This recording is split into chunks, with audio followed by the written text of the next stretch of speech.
saat ada seseorang disuguhi makanan, dia nggak sesuai seleranya, nggak suka, terus komentarnya itu nggak enak ya. Yang muncul adalah mencela makanan tersebut dan lupa kalau di situ ada yang mungkin memasaknya atau yang memberi itu sendiri lagi di hadapannya.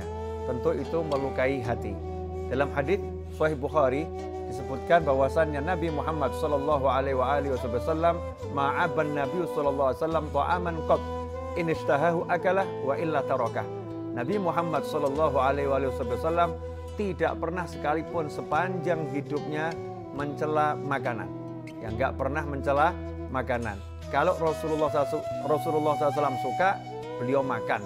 Kalau enggak suka, ditinggalkan. Itu yang diajarkan oleh Nabi Muhammad SAW. Ini adab terhadap makanan. Jadi Islam itu mengajarkan semua sendi kehidupan. Di dalam makan pun kita diajari dari mulai proses sebelum makan sampai setelah makan. Dan terutama juga terhadap makanan itu sendiri. Karena makanan ini tidak datang serta-merta ya. Datang ini ada yang memasakkan, mungkin ada yang ngasih hadiah. Kalau kita beli di suatu tempat ada yang jualan. Atau yang wujudnya bukan buatan manusia, artinya bukan olahan tapi asli dari ciptaan Allah Ta'ala yang murni. Seperti buah-buahan, mungkin ada makan apel, makan durian dan lain sebagainya. Tidak boleh kita mencela makanan yang memang asli ciptaan Allah Ta'ala atau yang sudah diolah oleh tangan manusia. Kalau suka, makan. Gak suka, tinggalkan. Kenapa seperti itu? Karena tanpa kita sadari,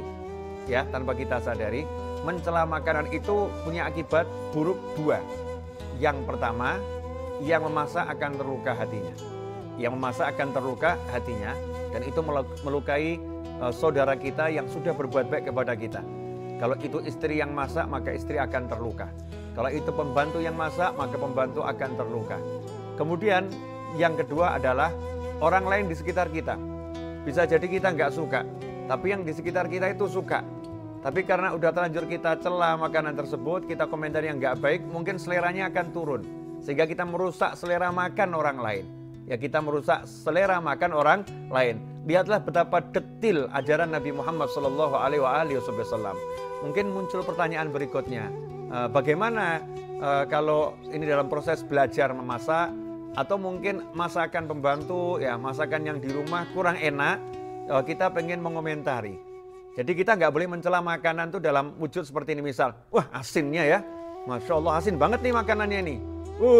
Ini rotinya kok keras banget ini ya. Ini busuk nih. Nggak boleh komentar seperti itu. Tapi kalau kita mau ngajarin, kita boleh ngomong begini kepada yang masak. Ini masakan kamu enak. Cuman kalau garamnya dikurangi, insya Allah lebih enak. Nah, ini ngomong kepada yang masak dengan cara yang harus niat untuk ngajari. Entah itu pembantu rumah tangga atau mungkin juga pasangan hidup kita, mungkin suaminya yang masak, mungkin istri yang masak. Maka komentari dengan cara yang bagus, bukan niat mencela, tapi niat untuk memperbaiki kualitas makan dengan kalimat yang bagus.